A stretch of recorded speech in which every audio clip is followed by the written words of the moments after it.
Welcome back, Rage Nation. Got myself Pete here. That's not really exciting. You got Senior Dixon. I don't think that's appropriate. And you got Monsieur Leopard. Explorers deserved it. No. Absolutely. I was disgusted. I cannot believe they've done this. Why is wacky? Why is that good? It's just nonsense. I disagree on that. That's not possible. We're getting the band back together. We're on a mission. Yeah. Now we've got a whole new list of things to complain about. Welcome back, Rage Nation. We are at it again. Got myself Pete here with my boy Dixon. How's it going, Dixon? I'm alive. I think that you are ecstatic because today we are going to be talking about the gnarly old lady herself, Zoraida. When people talk about Zoraida, because even in GG3, obviously we're into GG4 and we'll talk about that as we go into it, but some people had forgotten what Zoraida can do sometimes, and she does some nasty tricks, and I think people will be surprised to see how much those tricks come about in GG4. Yeah. Actually, I think we can use examples from other Obey Masters that she's just gonna do better. Yeah. Well, yeah, Obey Masters do powerful things. She is the Obey Master. She is the prototype. This is the best way. This is it at its peak efficiency, I think. So you think that she is everybody else that has an Obey action has to be below her? Yeah, I think if you want to see in the game what optimal obeying looks like, it is Zoraida. She is the blueprint, I feel. Gotcha. Because we'll get into it, but there's so many, it's not just obeying. You're not just getting actions, the triggers, and then the things you can do off of that, plus the line of sight that she provides is interesting. And we'll even get into her title a lot because you are the Obey aficionado, but I feel like I am starting to learn some really cool things about her title version, which fits into my play style. So I think her keyword's interesting because it fits two very interesting play groups, I think. Yeah, because it's not like the second version doesn't obey. It's that the second version strictly obeys her own models. I would say pseudo, yeah, and there's not a flip with it either. Exactly. So you just copy the same action that she does, but that is a type of obey. If you want to get extra threat, if you want to charge, I think charging is out of the question. But you get my point. You get to do free actions for two models at the cost of a card per action, and I think that's fair. Yeah, so before we get into that, though, make sure that you guys are checking us out. You can do that on YouTube. We've had a lot of video content going up there, including just reactions to lists, different battle reports. Got one that I still got to put out there that I've been slacking on, but that should come out soon, as well as just all the reaction videos. Our Discord is always popping off. If you like talking about, Malifaux on Discord, I feel like ours is one of the most active. We have a lot of European and a lot of, Australians and New Zealand people. So I feel like even when I'm sleeping, there's people talking on the Discord channel for Rage Quit Wire. So that's a lot of fun. You can also support us directly if you want to do that at patreon.com/RageQuitWire, where you can support us for as little as $1. And then we also have our affiliation link at giveusyourmoneypleasethankyou-weird.com/RageQuitWire. And any help or anything there is always appreciated. Yep. But I do have one more thing also, just so that people are aware. I am again doing demos, so if you have somebody that's trying to get into the game through Vassal or just in general, like I said, just come into our Discord, ask about it, and I'll try to set up a game. Yeah, Dixon's been doing a lot of not just random pickup games, but also just teaching people how to play on Vassal or teaching them how to play Malifaux in general. I think you've even done just straight up demo games. Yeah. So, Dixon, you have been playing Zoraida forever, I feel. I don't know if that's correct. Yeah, ever since V1. Ever since Malifaux V1, yeah. So, if you could kind of give somebody just a quick rundown, what do you think about the keyword? What is it kind of generally known for? What does it do? Just kind of a general intro here. So, I'm going to say the traps first, because don't play too hard into this, but use it as a layer, is Swamp whatever, the penetrating stench. It has that ability. You can stun, because the keyword has basically an ability that allows you to stun people if they don't want to discard a card. So there's, some tricks over there.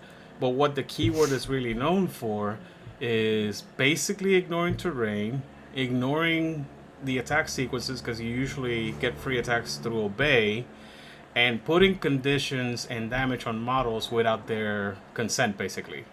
Because you can just say this model is gonna get distracted, injured, slow, whatever, and that model usually doesn't have a choice. Yeah, and I feel like her models are also just really solid models. I mean, she has some access to some really not only schemers, but some also heavy hitters in the game as well. Yeah, they have some weird min-maxing. For example, if you look at Bad Juju, he technically only has one action. But that action is good enough. Yeah, and it'll be funny. And I think before we get into talking about generally some of the cards and abilities and tactics and all that, I think we want, because she is dual faction, she can play in Bayou and in Neverborn. So I am curious, because we talked about it a little bit offline, but what do you think? Do you think Zoraida is better in one over the other? Do you think she's good in both? What's your general thoughts? So honestly, for me, I think one is better, and I think there's a few people that agree with me, but I don't agree with a lot of people are saying that 2 is bad, and I just don't see that. You're saying the title's bad? Yeah, no. I'm saying the title's good. I'm saying a lot of people that I'm talking to, they say the title's bad for some reason. Okay, but do you think she's just as good in both factions, or one or the other? So that's been a debate between me and Angel. I know that we talked about it, but Chin-Chan, renowned through the Vassal world, he says that she's better in Neverborn because the Emissary in Neverborn and Hinamatsu are so disgusting with her that they overcome Bog and Sammy. And that's been our back and forth whenever we're discussing. Yeah, and I think maybe Zoraida was a little bit better when Francois was such a beast. But now that Francois is, not a model anymore, yeah, I tend to lean maybe a little bit on Neverborn, just because I think some of the upgrades are really good for just her crew in general. Hinamatsu is disgusting sometimes. The Emissary is really gross, and I don't know, man. It's just there's some cool things you can add into that list. But that being said, I don't think it's bad in Bayou, and I actually think I prefer it in Bayou me as a player, because I like some of those tools better. Yeah, me too. Absolutely. I mean, in Bayou, 12 cups of coffee on Bad Juju or the Kurgan or just some massive model just puts out this huge area of not only do you have to deal with me, but now you don't get your bonus action. Yeah, to what I was going to say real quick, I think that the upgrades are both good in both factions, but in this specific GG, I think that the Bayou just have a clear advantage. Because AoE removing scheme markers on every model, or on any model, sorry, that's disgusting. Well, and I think also in the specifically Gaining Grounds 4, where, there's going to be a lot more scheme markers, I would think, and a lot more interact actions. I just think putting, being able to remove those off of any model is just pretty good. Yeah, that's exactly what I mean. It's just so stupid easy in Bayou. Whereas, yeah, you're right. I don't get I get to go first, and I get to not flip the Black Joker. So that's an incredibly powerful ability, yes. But, the other one, I don't know, they're just equally good. Yeah, so I think we'll do this. We focus more on one version of the master over the other, but I think both of these actually have they're very playable in their own ways. Right. So I think at the beginning of this, we'll actually talk about both cards, and then as we go through, we'll just talk about which versions kind of fit where we think they do. Oh, yeah. So let's talk about the first version of her. I would say probably, obviously, she's the Obey Master. Mm-hmm. So it's kind of complicated, though, because you're not just obeying, because there's actually a pseudo obey on her hex attack with coordinated attacks. So yes. It's almost like she can damage, injure you, and then, oh, by the way, I'm going to now swing on you with Bad Juju. But Pete, coordinated attack means I get no triggers. That's bad, right? Yeah, that's fine on what, 3, 4, 6 damage? But only 3, 4, 6. His triggers are great, but they don't add damage. Yeah. So, I mean, technically, I guess the focus adds damage, but you get the point. The point is, you are automatically hitting, basically, because your defense gets lower and lower every time I hex you. Yeah, and it's stat 6, so I mean, it just needs to hit you once, and then it usually has at least a stat advantage 1 or 2. Yeah. But I feel like another thing that makes her really strong as an Obey Master is that she can Eyes into the Night, where basically she can draw a line of sight through other Swampfiend models within 12. That's huge. That's huge. So if she doesn't have line of sight, she can just like run a crap model to get line of sight and then just... We affectionately call it Arc Node. So whenever we mention Arc Node in the podcast, it's exactly what Pete is describing right now. Yeah, and I think that's a big deal. And something that you've gotten better with, but sometimes forget, is I think reading the cards is annoying, but it's super good. Yeah. He's like, oh, you cheated. Let me see the top card. That is, oh god. And then you can discard. And then you can discard it. Yeah, but I'm just so bad at it because so rarely do I leave Zoraida in a position where like the enemy can see me. Yeah. I've gotten better about it, but it's still difficult because like I'm so used to always keeping her in a safe spot that I forget that that's an ability. I can see where she might get left behind sometimes because she is only movement 4. Absolutely. That's the reason why models like the Kurgan are important. Yeah, we'll get into that stupid model here. I say stupid model, but I'm starting to play Zoraida a little bit as well. Starting to love him. I have seen you enjoy playing him. So, Dixon, I know people have different ideas about how to play Obey Masters. Yeah. But what are your general thoughts, like, as you're getting into turn 1? Like, what are you looking to obey? What are you looking to do with Zoraida? I like to simplify things. So personally, what has worked for me has been that. It's just like, okay, so what is a good action that the opponent can take, and what's a good action that I can take to, you know, make it better for me. Like, for example, when we played ballots, I didn't attack you like big damage, whatever. I just went, okay, I obey that model, vote for me. I obey that other model, vote for me. And that was enough. Just simple and straightforward. Well, I think as a Zoraida player, you also have to be good at identifying, like, is there a model I can punish, right? And that could be in a couple different ways. It could be using that model to mess up the unpack of your opponent's turn 1. It could be, oh, that model just got a bunch of focus on it. Let me use some of that focus, because when you obey it, you can use anything that's on it. So I think the last time you played Zoraida specifically, you and I was playing Sandeep, you obeyed the Wind Golem to jump in, attack my stuff, use my chi up, use my focus up, and then you got the mass trigger to then jump into another one of my models and start, up we going, and you tossed everything around and it was a hot mess. Yes, but then I couldn't do everything exactly as planned because you also have butterfly jump. So the way that works is that you get to move before I get to do the obey. And you kind of like were smart enough to like deny some of that juice. Yeah. It was very annoying. Yeah, and her obey is super good too because it has ensorcel. So if you get double masks, you can take 2 actions with the obey. And you can also get burnout to give your models fast. They take 2 damage, but it gives them fast as well as getting the obey action. So you get so many it really rewards, putting your models in good positions and then really just taking advantage of those extra actions. Yeah. And like for example, the pouncing strike trigger that you're talking about, it was actually the collision, and we talked about it because I could only hurt the target, not the enemy models. I don't know if you remember that. Yeah, I remember. Yeah, and that was the big difference. It's another thing that people have to get used to. Obeys, or if you're obeying an enemy model, he's still friendly to his other models. So you have to be more careful with what is written on the card.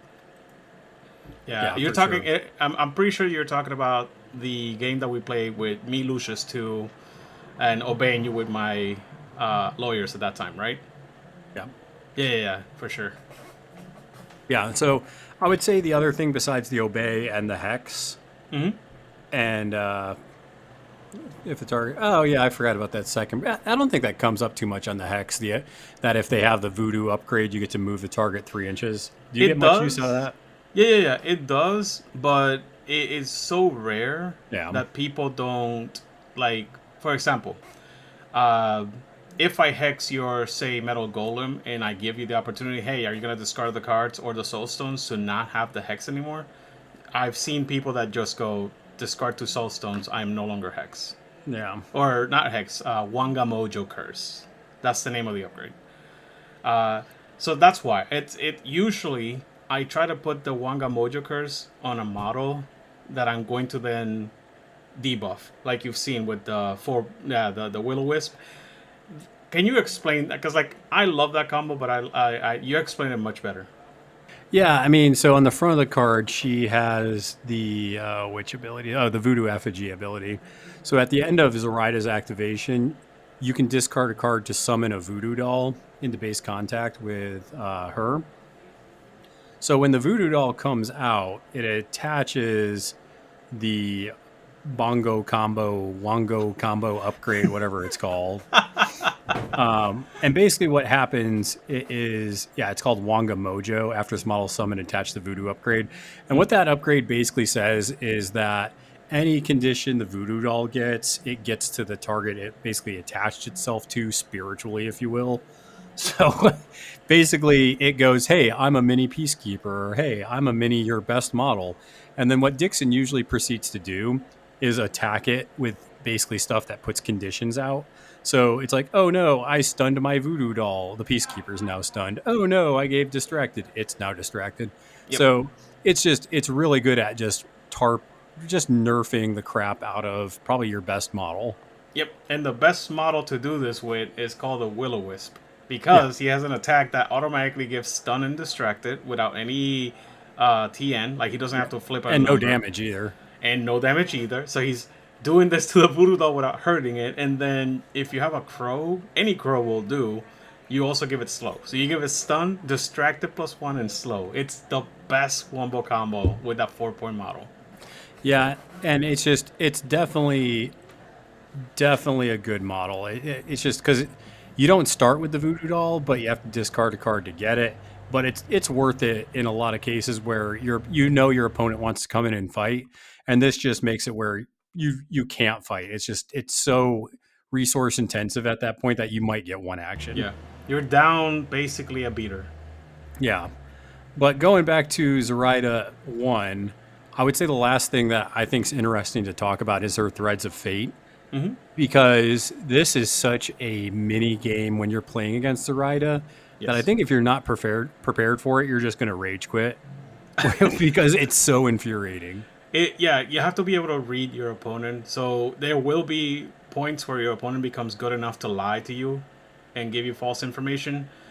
So you have to be aware of that. Yeah, so it basically what Threads of Fate is, it's her bonus.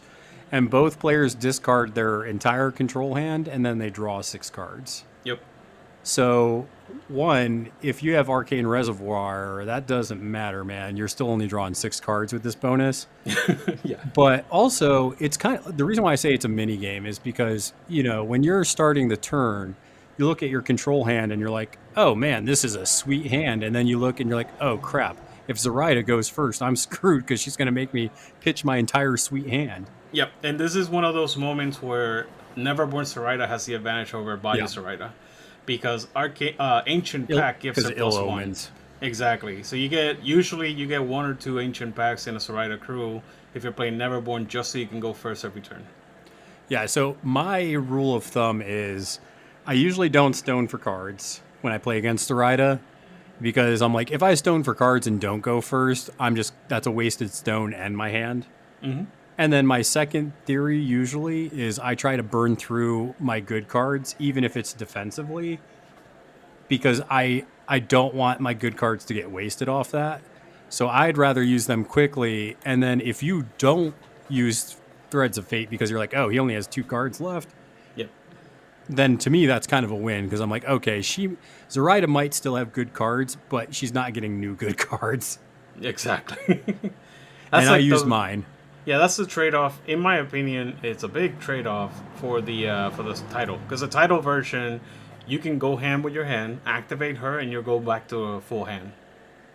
Yeah, it's pretty ridiculous, and we might as well kind of hop over to her right now. Yeah. So the Swamp Hag title is definitely still interesting. You did say it's kind of still an Obey Master because of the Moth Witch ability. Yes. Basically, anytime Zoraida does a charge, interact, assist, whatever you want to do, a general action that's not a charge, you can discard up to 2 cards to have friendly Swamp Fiends do that same action. So, and the reason why this is good, specifically in this GG, is you can set it up to stuff the ballot boxes. You can set up to put down scheme markers. You can do it for, putting down the the explosives.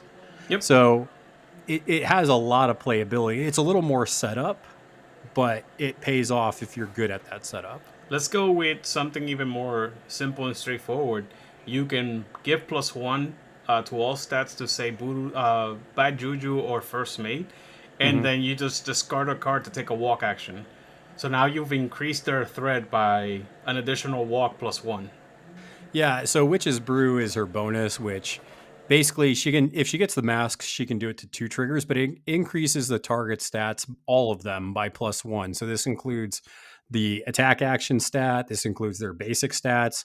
So that makes like the First Mate, he's move 7, but he's also stat 7 on his attack. Yep. That Juju stat 7. Their defense goes up. Their size goes up. It just makes them not a lot, but it makes them significantly better. Oh yeah. Bad Juju being size 5 has come in handy against Lady J. Oh yeah. 100%. It's like, Yeah. wait, you're size 5? I was like, yeah, I'm actually bigger than your box. And it brings his abysmal defense 3 up to a solid defense 4. Yep. And then you put him in cover, and then he's defense 5. He's almost a regular model. I love Harlequin's take. It makes Bad Juju become worse Juju. Yeah. It's definitely good. I think it's a lot better on the First Mate, obviously, just because I think his stats are already solid.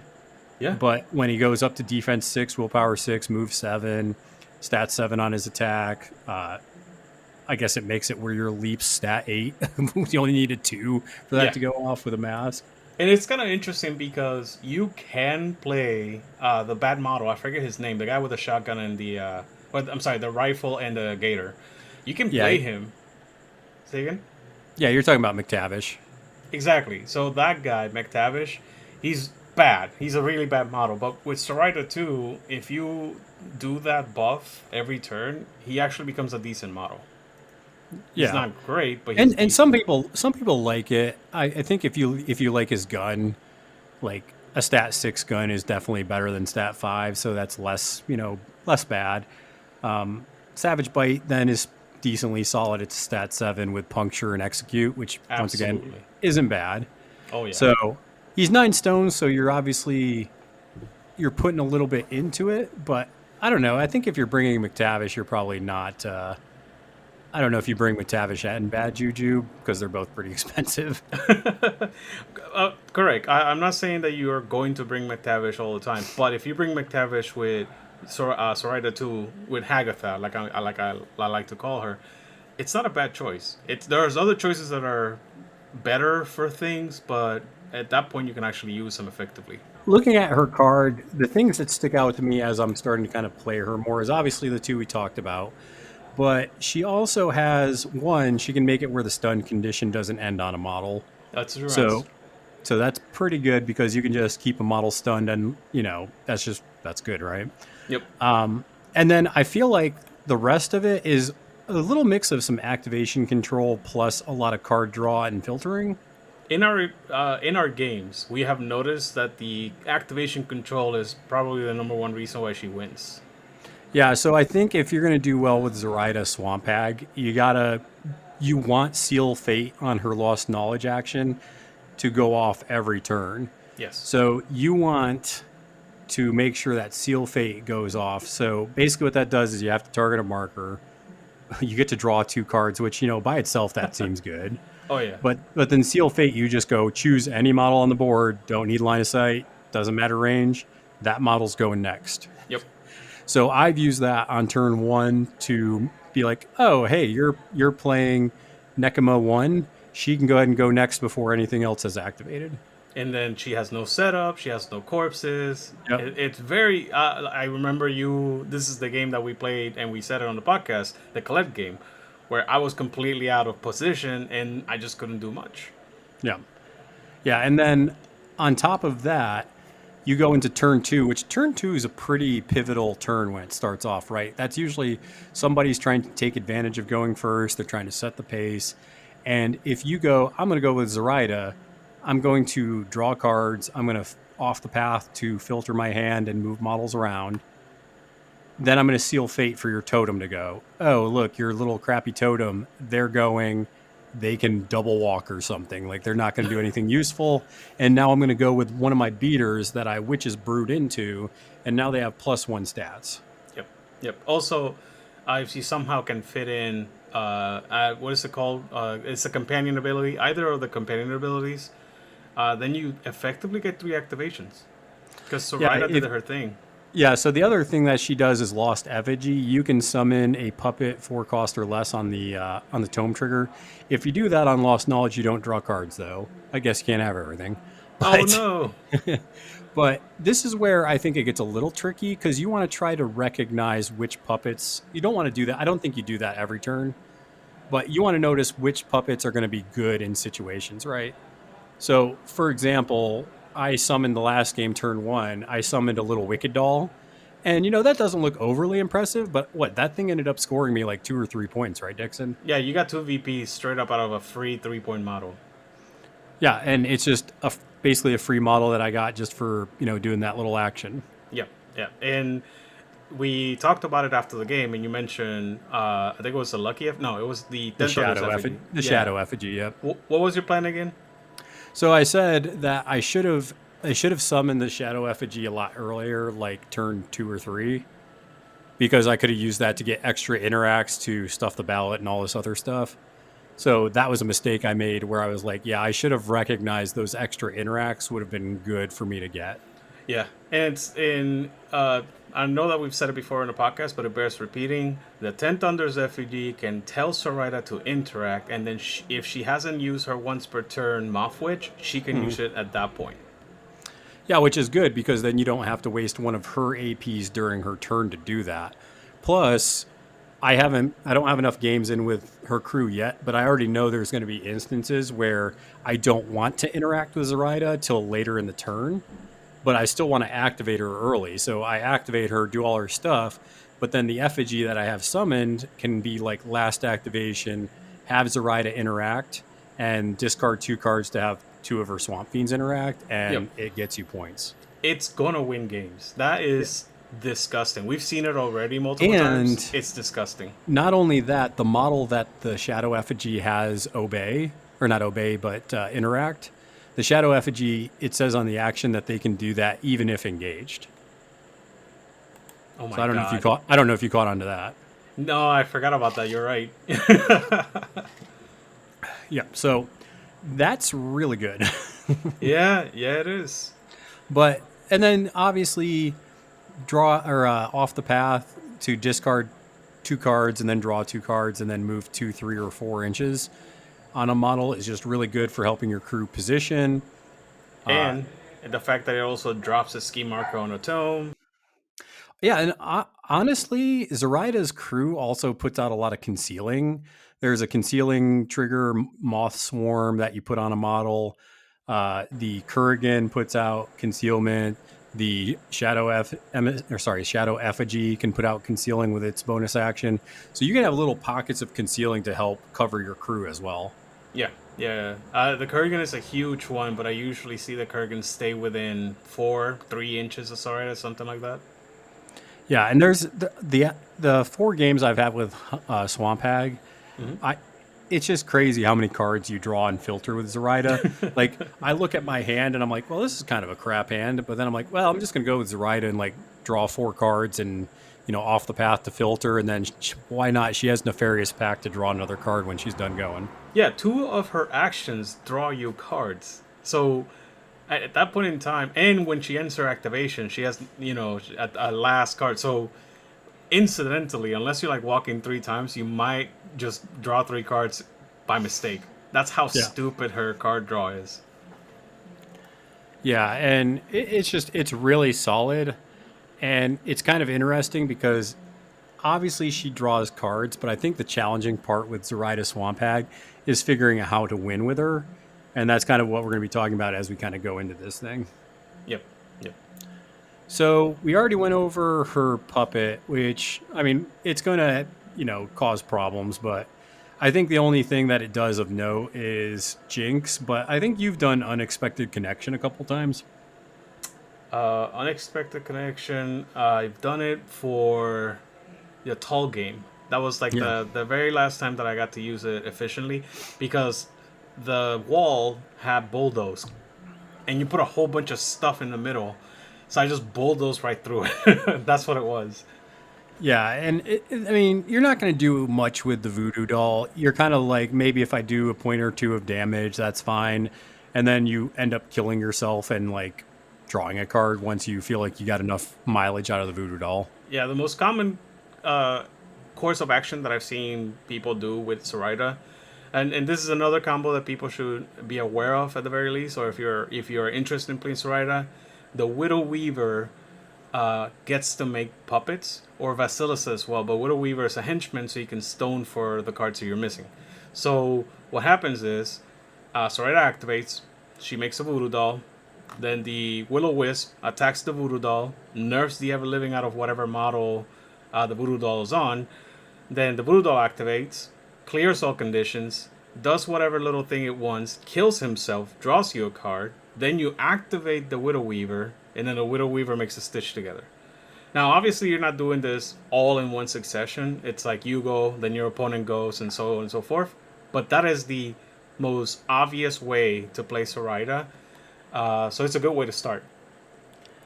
Yeah, definitely. So getting into the core models that you usually bring with Zoraida, do you feel like it's pretty similar for both her and the title, or do you notice some differences in a lot of the list building? Oh, significantly different, especially also how you want to activate both of them. I mean, you actually hinted at that, because if your hand is bad, or if you're lacking cards, you activate Zoraida and that problem is solved. Yeah. Yeah, you're talking about Swamp Hag specifically, right? Both of them. Yeah, true, because you could just do your bonus and like, cool, I got new cards. Yeah. She's so frustrating. Yeah. The thing is that the Zoraida 1, Hagatha can do it at any point in time during the activation. Like, the activation phase. Like, literally, she can be first, middle, and last activation. You get to choose when. She is better towards the beginning because she can force a model that's useless or requires setup to go first. But I've seen you activate her, like, 4th activation and still make me, upset. Yeah, and I think something else with Zoraida Swamp Hag that I've done, I've used Seal Fate to make healers go before there was any damage on the table. Yeah, we talked about that a very, very long time ago. It always bears repeating. Activate the healer before the healer has something to heal. Yeah, because, they'll have a healer and they'll just be like, cool, I'm just sitting back till I need to, heal up a few points of damage.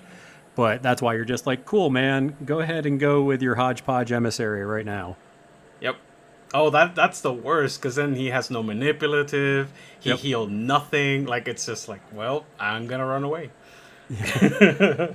So what is a model that I think, let's start with models that both of these like to use. So I know you and I both like Bad Juju, so let's talk about him first. And I think he works well in both versions of Zoraida. Okay. So what are some positives that you like about Bad Juju? Because a lot of people see the defense 3 and hate it. Oh, absolutely. But, like, first things first, let's leave the best for last. And I know exactly, like, you know exactly what I mean when I say best for last. So Bad Juju is awesome, even though he only has one action. That's it. We have to admit the fact that he's just punching people. He just has huge fists, and that's it. And it does have really good triggers. He has focus attention, so he gets a focus whenever he attacks you for the next attack. and he can also do quicksand, I think, which is like movement 15 or get slow on Yeah, just a casual movement 15. casual movement 15 on the target and enemy models within 2 inches of that model. It's so disgusting. So that's one. But he also has planted roots. He has regen 2. He has Demise Eternal. So he's very front loaded on healing. Yeah. If your opponent has no way to deal with the healing, his willpower 7 and planted roots actually makes him incredibly hard to control. Yeah, the planted roots part is the big thing. Yeah, he gets out of hand quickly if you can't control him. Because like the weakness of a lot of the beaters, like the Malsaurus Rex or Toto, big models like that, the golems, all of them, is low stats on their willpower, and most willpower attacks control a model, right? Mm-hmm. But Bad Juju is willpower 7. Yeah, pretty good. He ain't going nowhere. Yeah, and he has ambush for a bonus, and you can put out concealing terrain, so you're probably not discarding a card with Bad Juju. Yeah, ambush is there. If he hasn't been to combat, it just 3 extra inches of threat. Yeah, I mean, he's movement 5, so that's 8. Yep. And then he has 2-inch reach, so that's 10-inch threat. Plus, we have another model that is very good that basically just makes Bad Juju a problem. Yeah, the legend. the thing that really... It deserves all the credit.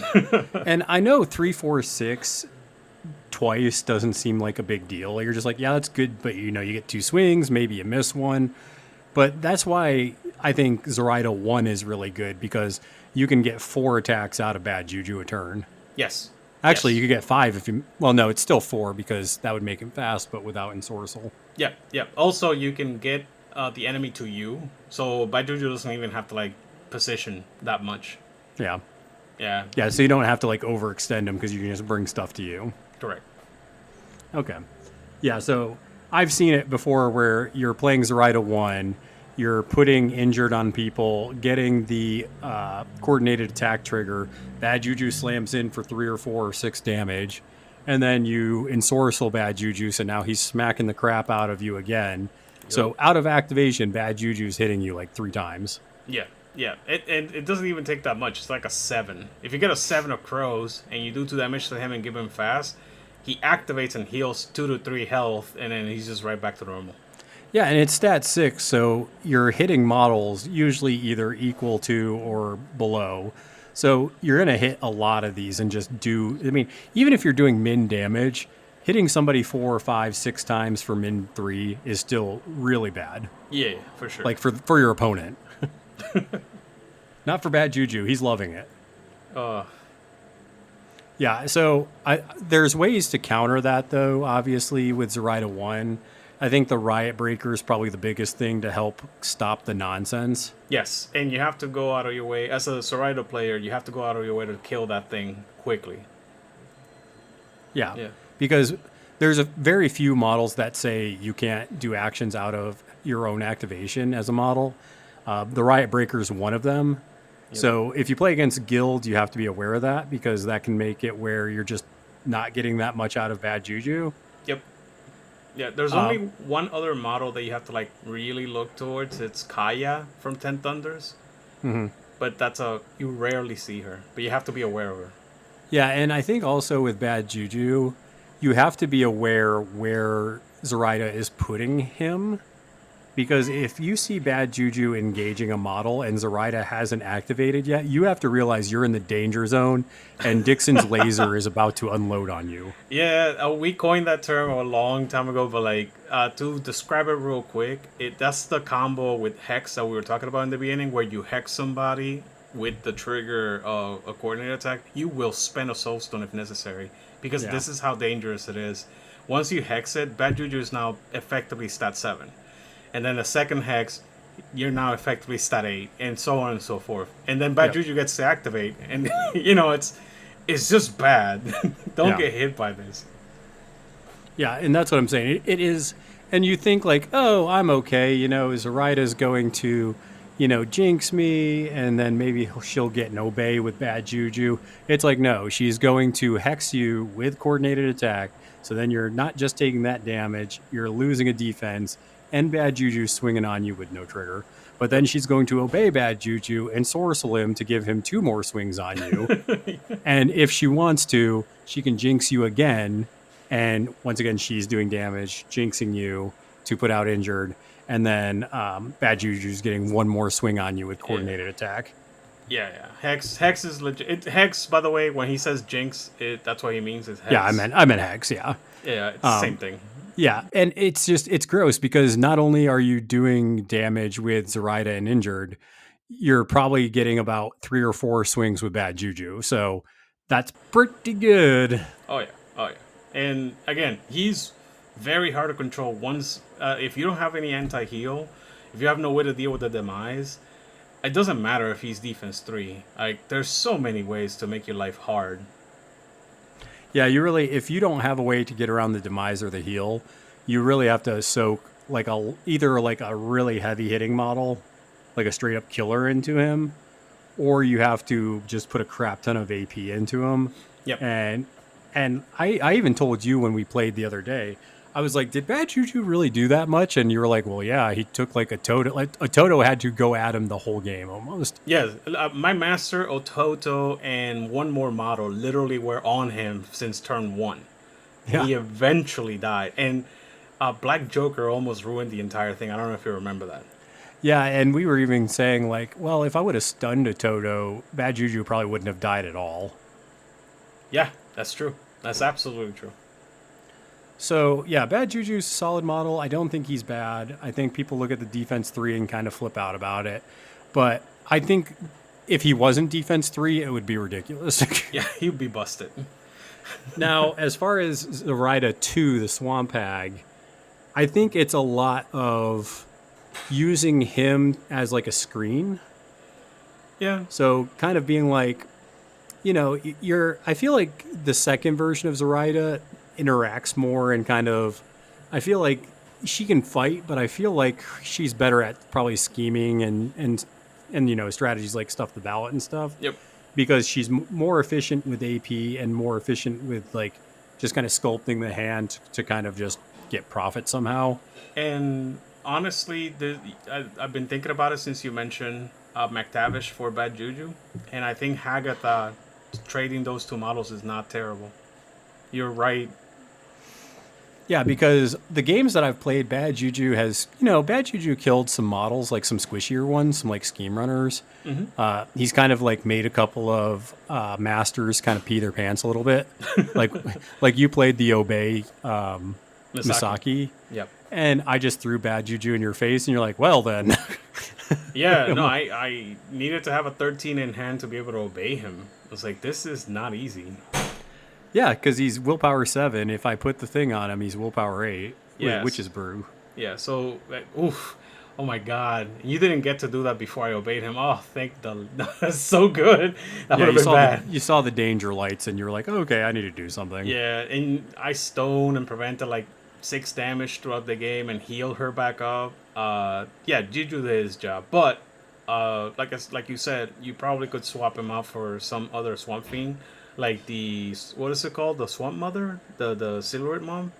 Yeah, it's the Swamp Mother, I think. Yeah, Spawn Mother. So you can do Spawn Mother, you can do McTavish, maybe. I've seen him work. I'm not convinced, but I definitely need to give him a fair shake again. Do you like the Swamp Mother? Spawn Mother, yes. I actually Spawn Mother, yeah. Yeah, for sure. I have played her. She is good. The problem is that Bad Juju and First Mate do the job better, in my opinion. So usually I don't need all 3 beaters. Yeah, because Spawn Mother has a 2-3-6 damage track, which is not great, but she has built-in poison. Right. It does have puncture, so you can get there. Yep. I don't really love anything else on her card. No. You just said the thing that actually makes her a good beater is puncture. The puncture. Yeah. Because if she just gets the puncture, because you can Stonefield puncture, cheat a high card or whatever. Now I get a straight flip. They have to cheat or stone, because 6 damage is not something that you can ignore. Yeah, it's true. Yeah, and she can just do poison as well. There's just so many little things that she does that in the end do a lot of damage. I wish her tactical actions did something. I don't like the gup hatch lay egg thing. I think it's clunky and nonsense. Yeah, I found that it's a trap. It's a very Yeah. interesting thing, but I found that it's a trap. If you use her like a cheaper bad juju with stealth, I find that she's better.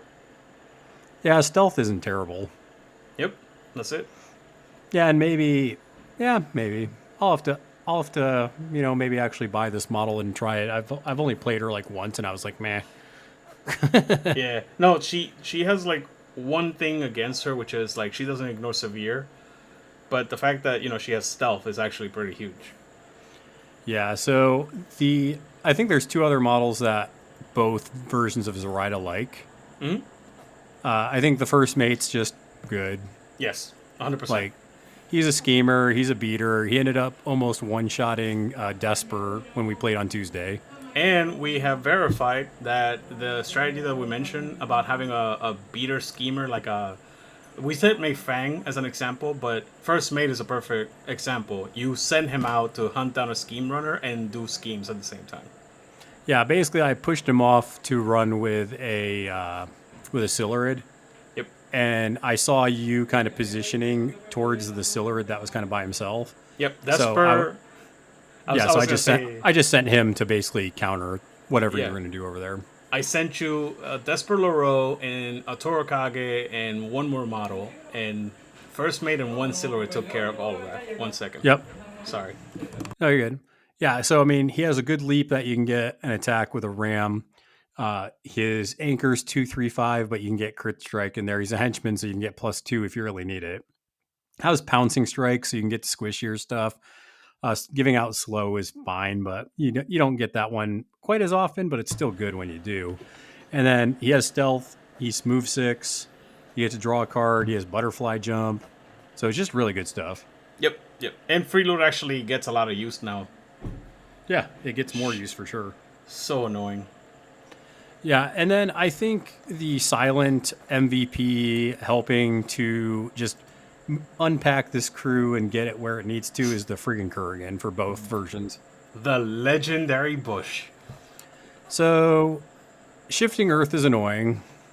I'm just going to throw that out there. Oh. It's the best mode of transportation, and you've abused it, so I can't possibly see how you're mad about it. I mean, I'm less mad when I'm using it. Yeah, exactly. Like, you catapulted Bad Juju. How many inches was it? 14? Yeah, so basically the Kurgan hopped him over himself. So shifting Earth takes a model within 3 when you activate with the Kurgan, and you can place it anywhere within 3 of the Kurgan. Yep. So the Kurgan gets pushed with either Zoraida or if you bring Bog out a keyword. So you just move him a little bit with off the path. And then you use Shifting Earth to then teleport Bad Juju or X-Beater or Zoraida, who's 3 inches behind you and is now 3 inches ahead of you. And you're a 50 mil base, so what's that, a casual 8-inch place? Yeah. And then you push him 5, so that's 13. Yeah. So casually. Yeah, Avalanche pushes you 13 inches not activated. And for a 5. Like, you don't even need a high card. Yep. Yeah, so that's kind of the big thing, is just helping get your models where they need to be. Mudslide puts up severe concealing terrain, so that's good around him. It also makes it where you have, during your activation, you have a 3-inch reach with Tangled Roots. So I've used that to help reach some squishy models to kill them with the Kurgan. That's been pretty good.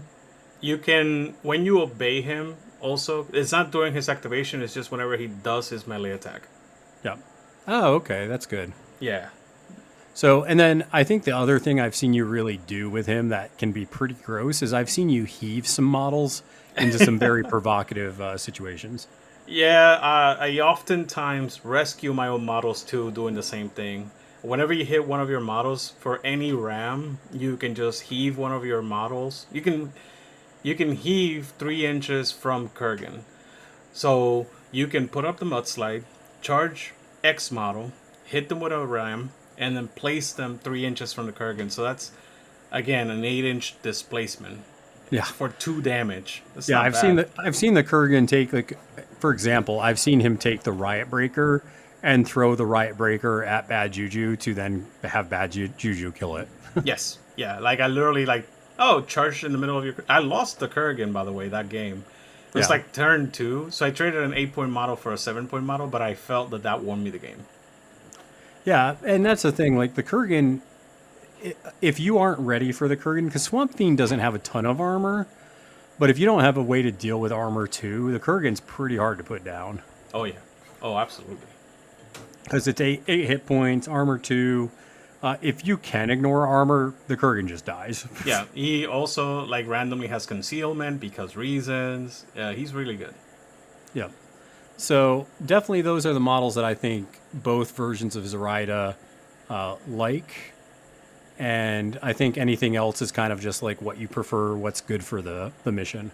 So I think actually comes the important part. Models that are good with specific ones. In Bayou, I think Bog is great with Zoraida too, with Hagatha specifically. Yeah. Because he just randomly drops ski markers for no reason at all. Yeah, that when I was kind of struggling because before I brought Bog into the Swamp Hag, I was having a trouble figuring out where to put my markers down for Zoraida to use. And I was having to activate like the Kurgan, so the Kurgan's going to be a marker now, so I can remove him, but then he's taking 2 damage, and that's not good. So once I put Bog in there, though, because Bog, he has a Weary Road, which, just puts down a ski marker and gives you movement. And then when he's done activating, he just puts down a tide marker. So for really no resources, he's putting down 2 markers for Zoraida to manipulate. And he's getting cards, and he's just doing stuff and things. Yeah, and he's just a tough model too. He makes your crew tougher to deal with because he puts out hard to wound essentially with his body odor crap or whatever. Yep. With the game that we played with me playing Misaki, I gave up on trying to kill you at one point because of how hard you were. You had no soul stones, and I still was like, I'm just gonna obey you to start voting for me because there's no way that I'm gonna kill him. Well, yeah, that was just the best way to win the game for you at that point too. Yeah, I guess you're right. So I know you like killing stuff, Dixon, but sometimes that's not going to help you win. Getting into some of these other models, what are some other Swampfiend models that you kind of bring every now and then, or maybe has a good corner case situation for Zoraida? So I still think that we should talk about like the other 3 models that you get out of faction. We've mentioned we get 4 actually. Sammy for both versions of Zoraida, but more importantly for Zoraida 1, because obeying her jinx is disgusting. I don't know if you agree, but like there's multiple ways to give Sammy fast in that crew as well.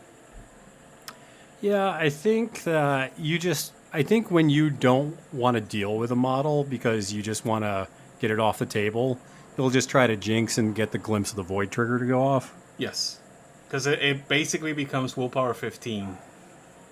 It's super gross. Yeah, and I got to put more games into Sammy with Zoraida. I actually like Sammy more for drawing cards, and since I'm leaning towards the Swamp Hag, I don't know if I need that. Exactly. So I actually don't know if I'll bring Sammy a lot in Swamp Hag. Because I think you can, but it's not optimal, mostly because of what you just said. Yeah, I don't know. I'm not sure if I would bring Sammy, but Sammy's good. Yeah, but if you ever play, like you said that you're going to give more games to Zoraida 1, I recommend you bring Sammy in that one. Sure. Yeah, Sure. for sure. Now, for the people that play Neverborn, I'm not going to go too deep into it, but look into the Emissary, because the Emissary works super well with Kurgan and Bad Juju. And the other 2 are Hinamatsu and Angel Eyes, because those models are insane. More actions, more better. Yeah, I think Angel Eyes getting buffed naturally makes that better with Zoraida 1. Yeah. It's 2-3-5 with crit strike on a gun. That ignores cover, that ignores concealment, that ignores friendly fire. So even all the concealment you're putting up with Zoraida, Angel Eyes doesn't care. Angel Eyes does not care. And people are like, well, sometimes snipers, they get out of position. Well, you have off the path if you bring Zoraida 2. Yeah. If you want to obey with Zoraida 1, which is usually what you're going to do here, you can just use the Kurgan to get Angel Eyes into position, then obey her to shoot everything. Oh, yeah, absolutely. Like, there's so many multiple. By the way, that's another thing. Look into not having to walk. Walking is like the enemy of this crew. Yep. Yeah, you want to be that, but it's very efficient at getting models where they need to be. So yeah, unless you're playing Swamp Hag, you really don't walk. So yeah, I think those are all good shout outs for sure. Anything that's like, this is a good model that has a good attack, it's going to be good with Zoraida 1 for sure. Yeah, I mean, literally, both emissaries in both factions, all of the beaters in Bayou, like Alphonse, we now got Lenny. Oh my god, Lenny. Oh my god, Lenny. Anti-Mel. Bro, Lenny with the smuggler. Ah, crap. That's not going to work with Zoraida, but that was a good combo. I love that combo. Yeah, putting the hat on... yeah, the Lenny slide. On Lenny, yeah. Yeah, so... Dang, I'm trying to. What do you think with Mancha? I haven't tried it with Mancha yet, but I'm not. So, good. I'm not a fan of Mancha. I know a bunch of Bayou players probably hate me for saying that. Yeah, no, I'm with you. Like, I like. I'm not a fan of him. Like, I like the idea of Mancha, but actually putting him on the table and playing him. The only time I've played him that I like him is with Zip 2 because I can push him around. Yep. So maybe with Zoraida, I'd have to try it out. Yeah, that's the main reason why. With Zoraida 1 specifically and the Kurgan, you can put him wherever you want. And mutilate with the cards that you get. Oh, that is so good. And we are going to see a lot of... This is going to be a lot more scheme markers and other markers in this GG. So that could be something too with Mancha. Yeah, I know that he needs Does he remove all markers or just non-scheme markers? I believe it's non-scheme markers. Okay. And it's within 2 inches of himself. Yeah. My favorite moment has always been I removed this pyre marker to smack Karis in the face. I was like, take this fire. Bam! Yeah, it's just good. And Zoraida puts out a lot of conditions too, so do you want that extra might be good actions too. Which one? Well, I was saying with Mancha, if you are attacking a model that has conditions on it, Zoraida puts out a lot of conditions. So you can end the condition to do +1 damage. Yeah, absolutely. Dude, he's great. He's so good. Oh my god, he's so good. Well, his damage is high, but he doesn't survive. That's a big issue with him. That is true. But, this is a gaining grounds that might be a little more schemy, so maybe he can, hang out a bunch. Yeah. So let's talk about some of these other Swampfiend models, because I am curious to see if they will do anything. Okay. So is there any other... Let's start with minions, just in general. Are there any other minions, Dixon, that you have found good use with Zoraida? Back in GG3, I can tell you yes. I am still coming up with the other ones, so I'm going to say some of the ones that in GG3 they did highlight. Wall guys. Wall guys were great at moving the card marker, so I'm going to definitely try to find a place for them in GG4. I was going to say, yeah, the walled guys can do some scheming. They're a little slow, though. You have plenty of concealing, so movement 11 is 1 inch more than average. Well, I am in more of the camp of the Silurids myself. Silurids are MVPs. I think you can slam 3 of these on the table in a lot of pools in Gaining Grounds 4 and not feel bad about it.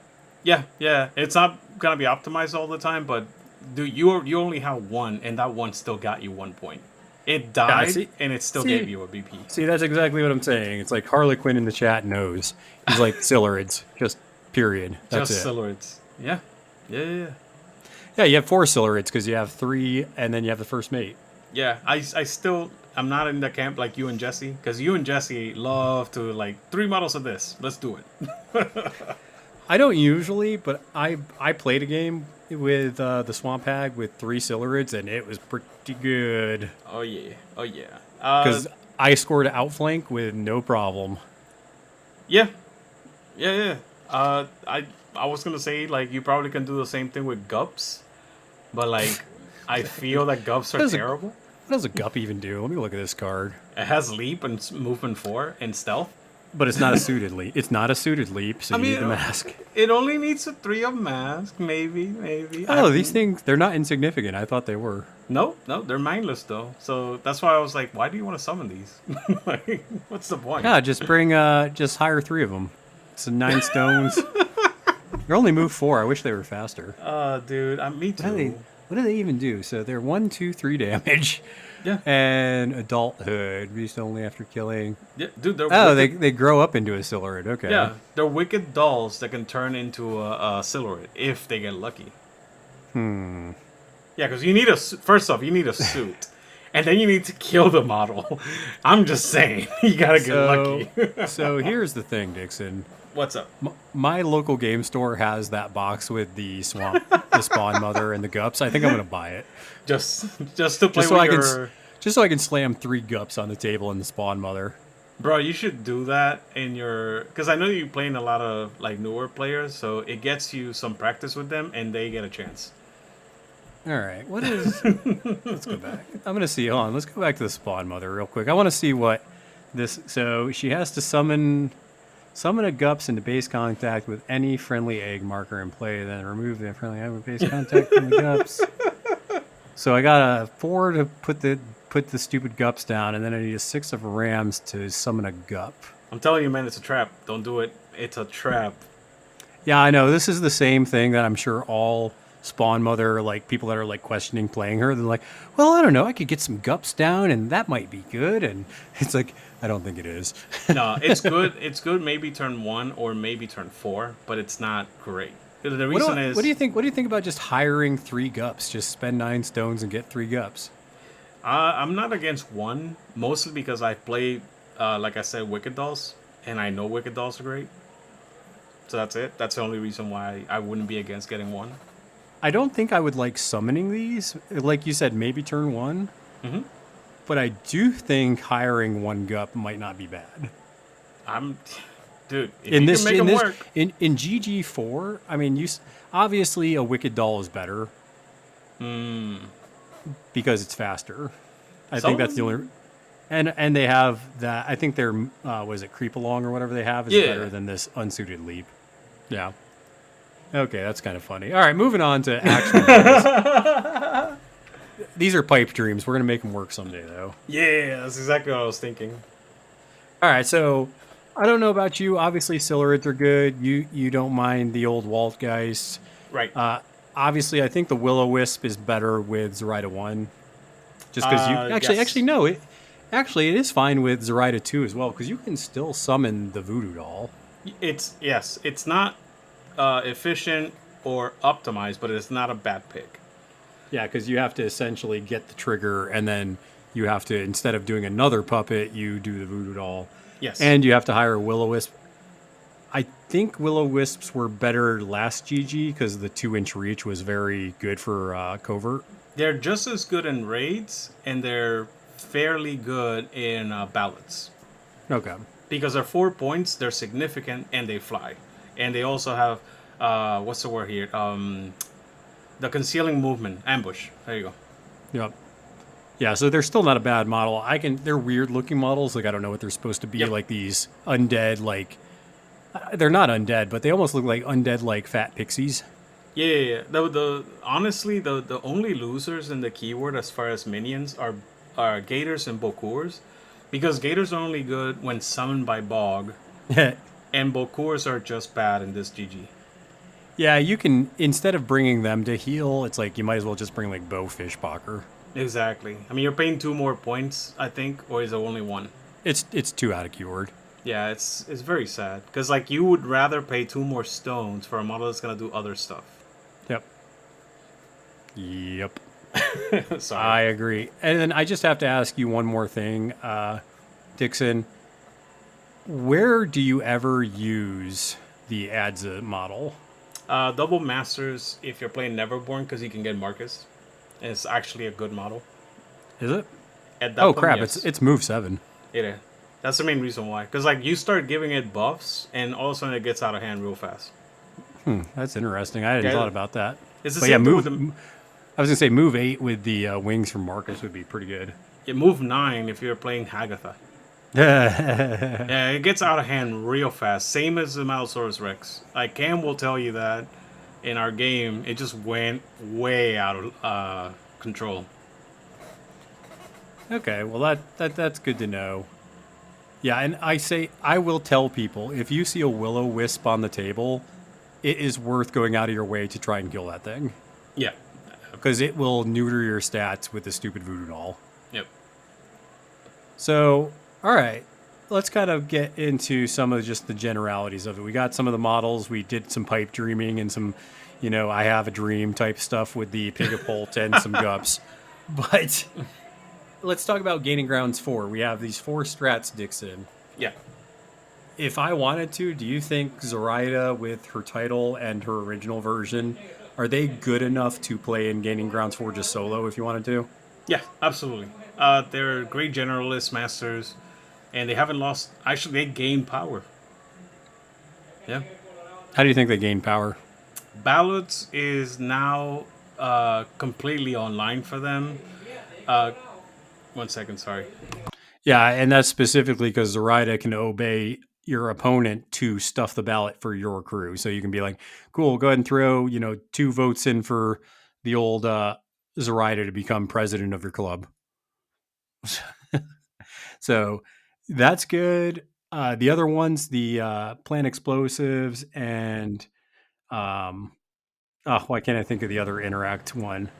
There's plant explosives, there's ballots, there's cloak and dagger. Cloak and dagger, that's the one I was thinking of. Yeah. So you could, I think those interact ones you could play Zoraida 2 and do very well. Yes. I think stuff the ballot, that definitely could be Zoraida 1 as well. Yep. And I think if you're going honestly with raid the vaults. Raid the vaults, thank you. Yeah. I think that one you could drop either version too if you really wanted to. Yeah. In my experience, raid the vaults now makes the what's the big slime thing that's ginormous. The model is like bigger than Juju. Groot Slang. Yeah, okay. So the Groot Slang becomes, because in GG3 he was fantastic at covert because he didn't need to interact. He could just teleport to either corner and deny a point or control it at the same time. Deny and control because he has 2-inch reach with his tongue. So you can still that. You can still do that. You can still raid the vaults with him. He just doesn't stand up and fight. He is a very bad scheme runner, chaser, but he can still scheme and get you points for free. Like if your opponent doesn't send something back to deal with him, he just wins. Yeah, he can be a problem in some boards. I think he's better into like corner and flank. Exactly. Because it's harder to turn around and go deal with him. Yeah, once you get past the midline and those 2 types of deployment, he just becomes a huge problem. You're like, oh crap, well there he goes. Yep, there goes that man. Okay, so I don't know, man. I think it's, if you are wanting to become like a very good player where you're good at analyzing your opponent's stuff, I think that's where being the Zoraida master starts to really sing. Because if you're just obeying, just to like walk, like I'm going to obey my model to walk. That's kind of like, that's like a baby step, right? Like you're like, okay, I don't know what I'm doing yet. But when you're obeying your opponent's crew to really punish them, or you're putting your models into positions to, capitalize on, maybe bad positioning, or if there's a problematic model and you're just like, I don't want to deal with that effort, he can go that way. Yep. Or I'm going to stun him and I'm going to do all this stuff to make them a bad model. That's when I think Zoraida becomes a really powerful keyword. Yeah.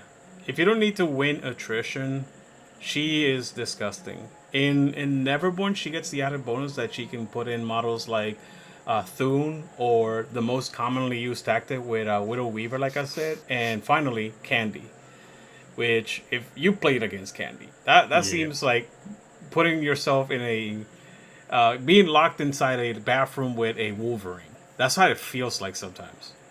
Yeah, so I think really capitalizing on those out of keyword models or those really good models that you bring. But I think the hardest thing for people that play Zoraida is with the original version, I think figuring out the best way to optimize your obey actions. Yeah. Because I think, like I said, a lot of people just are like, I'm going to use obey to attack. I'm going to use obey to walk. And it's like, no, you need to be getting better. Like it's almost like you got to start thinking 3D chess with Zoraida 1.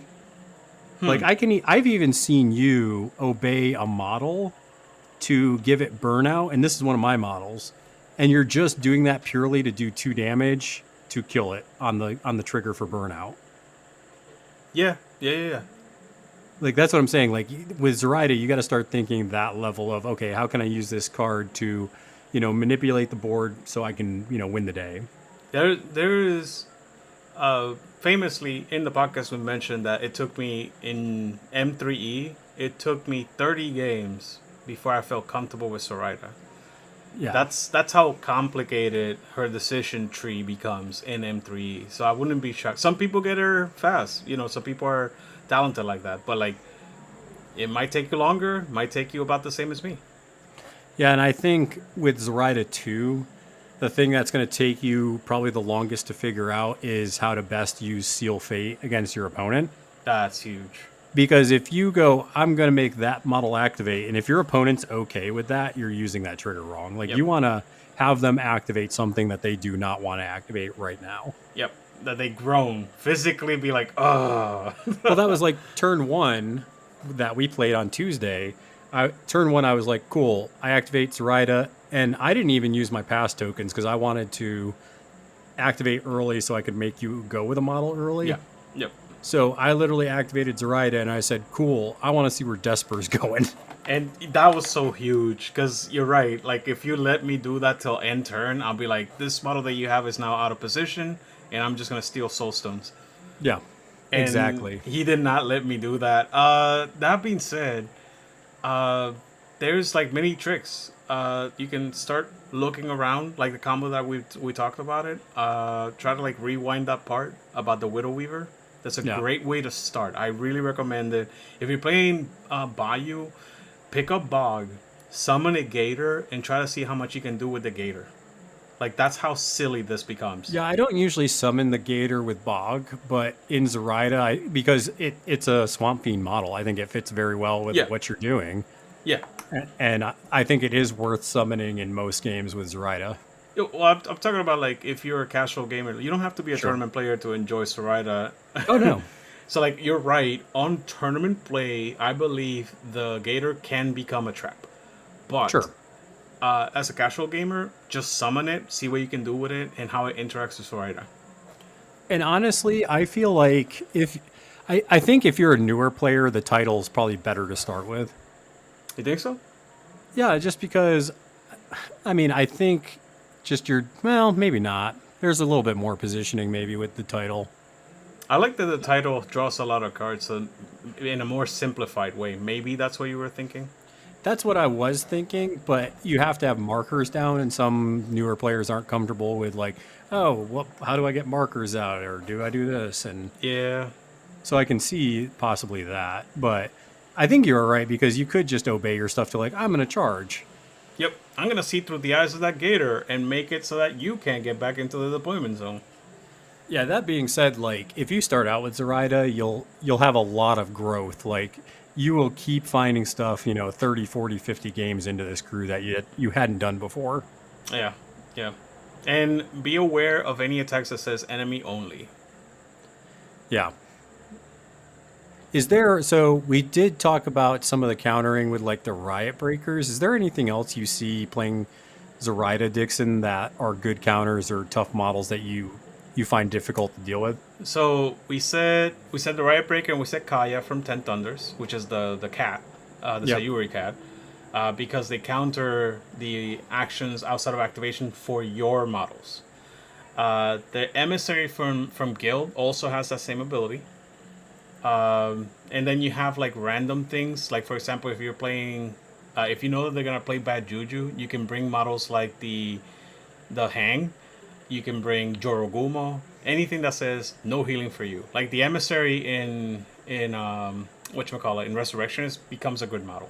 Just stuff like that. Anti-heals, anti-obeys, pretty much that. That's about it. I haven't pulled it off yet. This isn't a counter, but I wanted to mention it because you talked about the Resur Emissary. Yeah. There is a world, I think, where I want to bring the Resur Effigy where you summon it with Zoraida 2, Mm-hmm. and you park it next to a model, and you do the bonus so you can't use soul stones, Oh, that's right. and then you activate bad juju or something right after it and just punish something. Oh my god, that actually is disgusting against 10 Thunder Masters and some, whatchamacallit, the Arcanist Masters, because they don't have armor. Yeah. Yeah, most often than not, Masters from those factions don't have armor. There's a couple that have the exception, like Mei Fang and, what's his face? And that's about it.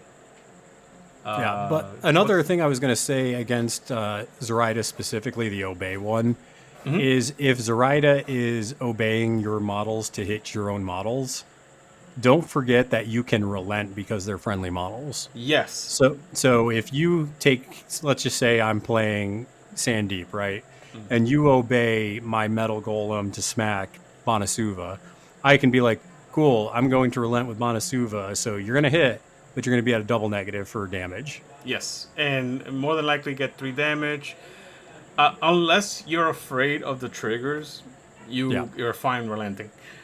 There's like very, very few times, like they have me on camera actually defending against my own emissary because I did not want my initiate to die. And that was literally the only reason, because the initiates only have like 7 health. And he could have gotten lucky. Yeah, so it is a good counter to obey stuff to just be like, I'm going to relent. That way, if they're hitting you with a scary model, it's like, well, now the possibility of them getting to the top end is less. Right. And it's just automatically double negative. Yeah. Yep. I've only gotten burned by relenting a couple of times with Obey Masters. Most of the time, it's the right move. Unless their triggers are good. Because if they have a trigger, like if one of your models has like a sick trigger, you want to actually try to win the duel. Oh yeah. Oh yeah. The biggest issue is like mutilate. Like, you got mutilate on a model. Do not let the model just straight up hit you. You mean mutilate or execute or both? Yeah, it's true. That is true. I personally think that mutilate is worse for you because you get +1 damage and you're slow and your life just flashes before your eyes. Red Joker takes 7. Yeah, and I think the other thing that can be a good counter to Zoraida's crew is just knowledge of what you're going into. Like, knowing that Zoraida, like, she does what she does. Yep. Because that way you don't set your, like, you still can't prevent everything. But if you know the obeys are coming and you know your models and what Zoraida might target, you can make it challenging for them to target your good stuff. So, hiding behind blocking impassable terrain and stuff like that to try and make it harder. I think Zoraida sometimes can struggle with crews that scatter. I think Zoraida is really good at picking apart bubble crews.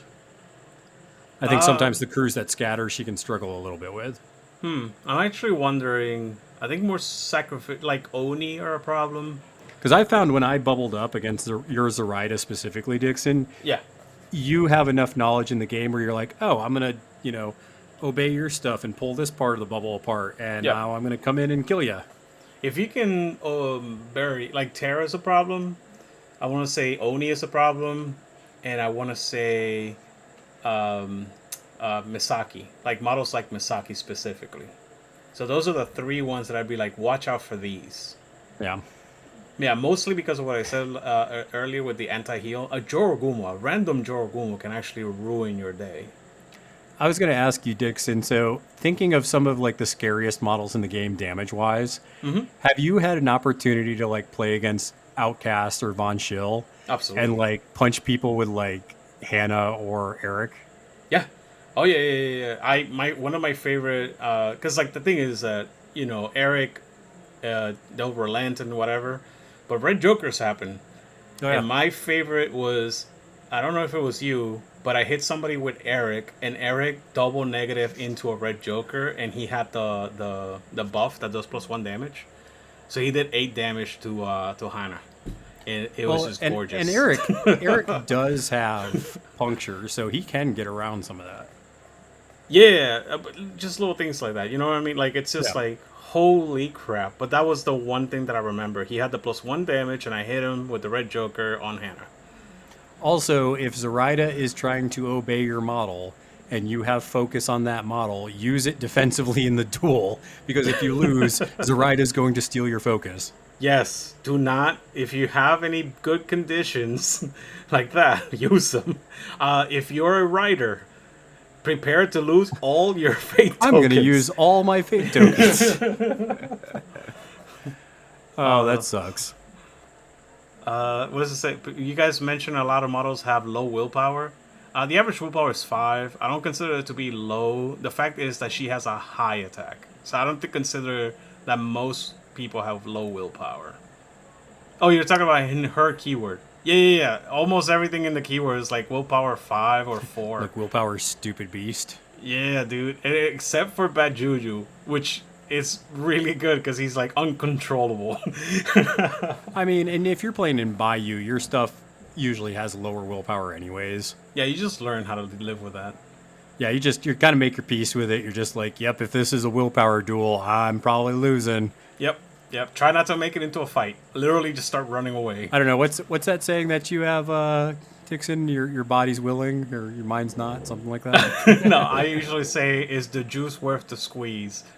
But my mind's telling me no, but my body's telling me yeah. That's probably what you're referring to. Something like that. Pretty sure. But you want to know what? They can't obey your stuff if it's stealth, and you just bring an all stealth list. I hate the fact that you are so damn good at hiding your stealth models. Because I do work at like trying to get around it by like getting close to you, and you're like, nope, I'm out. Yeah, go ahead and leap on over here. Yeah. I'm just going to build like a Zoraida stealth list just to play against you with it. That's going to be a nightmare. Everything's stealth. No bad juju. The only thing that's not stealth is going to be Zoraida and the Kurgan and the puppets. I'm going to lose the Desper Loro and like Jin real fast that way too. Just trying to deal with this crap. I don't know, Dix, is there anything else? I mean, you're the Zoraida guru that I know, so is there anything else you wanted to kind of drop knowledge on before we wrap this don't thing up? don't get discouraged. She is A, maybe S tier. She's just very, like her skill floor, like just to get good with her is just hard. It's just very, very hard, but she is one of the best masters in the game. Like, I would definitely put her on the top 10 if there was a top 10. Yeah, I'm not like because I'm getting into her and I don't have a ton of games into it, and obviously I have a little bit more knowledge than somebody coming fresh into it. Yeah, but I even say that to myself, where it's like, okay, I didn't play that game great. I don't think I've won a game with Zoraida. No, I won one. But it's one of those things where you definitely need the reps with her. It's hard to just go into it and just start winning with her crew. You're gonna, I don't know if you already have, but when I played, I remember finishing a game and like a day or two later be like, oh crap, I could have done this and I could have done what, blah, blah, blah. Like, it's just, it'll hit you after the fact and be like, I feel stupid now. Yeah, I think Seraph brought up a really good question there too. Or not question, but just a solution almost. Right, because if you bring kind of like, I think models that take the hit and Zoraida's obeying a crappy model now, that's not good. So things like Terracotta Warriors, the new Big Hat stuff, if you bring old Cranky, it's like, cool, you just obeyed my Skeeter. Yeah. Or, cool, you just obeyed Bayou Gremlin. The fact that I think you're right, that is a weakness. She doesn't deal with, like, low crappy models, like a lot of easy models like that, because her value becomes lower. Like, all of a sudden my actions are not crappy. Yay. Yeah, that's the thing. Like, she wants her obeys to be very impactful. Like, the obey, and that's kind of one of the cool things about Zoraida. Like, when she activates, you are holding your breath, like with Zoraida 1. Yeah. You are like, what terror and madness and awfulness is she about to do to me? Yep. How is she going to touch me?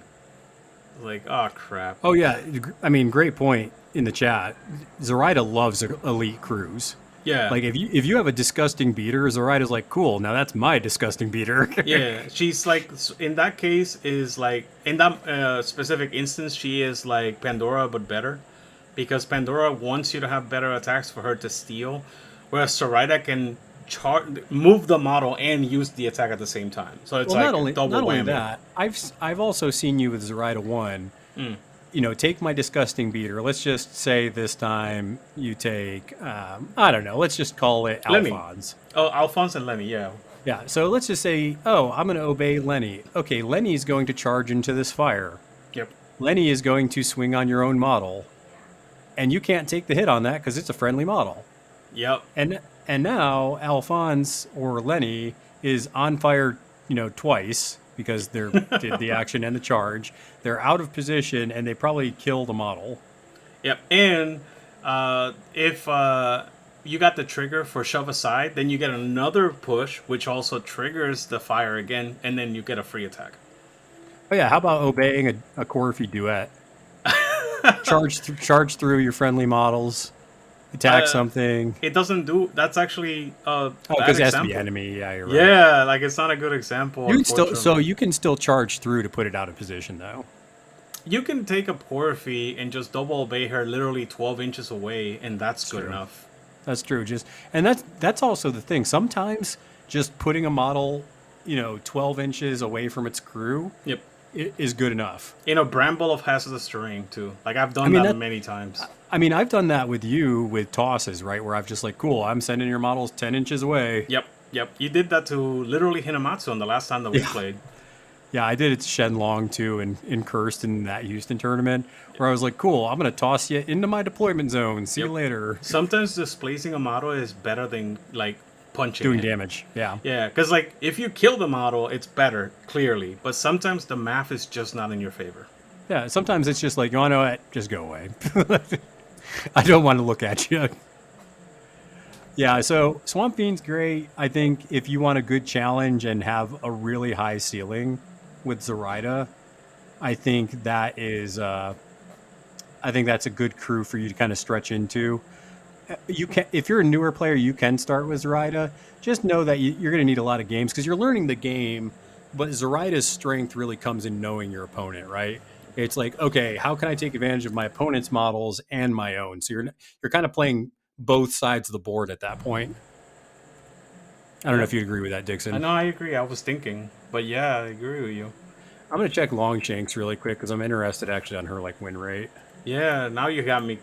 I mean, it should be high, but we're going to be looking at Longshanks for GG3, just so that everybody's still aware. When we're recording this, it's still GG3 heavy. Yeah, and we'll look at Bayou because, I'm playing Bayou right now. Right. So we're not going to look at the Neverborn. So out of the top win rates, I actually don't see Zoraida on there. She's not. Apparently, more people agree with you that she's not a real Bayou master. That might be my own. I don't even see her. See, the thing is, I don't even see her on the top for Neverborn either. I don't understand that. She is so, like, literally. I think it's because of what I said. I think she's so hard that I would not be shocked if that's the reason why. Yeah, I think it might be because if newer players are playing her, that might also be impacting the win rate. Because she is harder to win with when you don't know what to do with your opponent's stuff. Yeah, I think you're right. Well, we're going to have to try to fix that. I swear, I mean, I said I would never play Zoraida, and here I am. Dude, she's so good. Like, I can't really... So I actually adjusted it just for the year, from January to now, and she pops up at that point. Okay. Let me just send you the link. At that point, I actually think that we can see that she's still only on the top 10. She's not, she's like 9th on the Neverborn, but she still doesn't break the top 10 for Bayou, is what I mean. Yeah, and like I said, I think it might just be because she can be hard for newer players to play. Yeah. And I don't think her win rate's probably bad. It's probably like, maybe in the 40s, which is still very doable in a game like Malifaux, where if you're good, you can win with a 40% win rate master because you know what you're doing. I mean, Pandora, too, is at 53%, and I know for a fact that Zoraida's better. And I love Pandora. You know that I love Pandora, but I know that Zoraida's better. Wait, did you win with Zoraida when you played in Houston? No, I lost that game, too. Oh. Yeah. See, you're hurting the numbers. I am hurting the numbers. I'm not gonna deny it, but like she's hard, dude. She is so hard to play. Because then after the game, I started thinking about plays that I could have done better. Like I said, it's like, this would have been better. and she always has the answer. It's just, it doesn't come up. Can you recognize it quickly enough? Exactly. That's exactly right. Yeah, so I think definitely put some reps into Zoraida. She's fun to play. Not always fun to play against, I will say. Yep. And even that game that we played that was close, Dixon, I had to catch myself because I almost got in the I hate Zoraida bubble too much. Mm-hmm.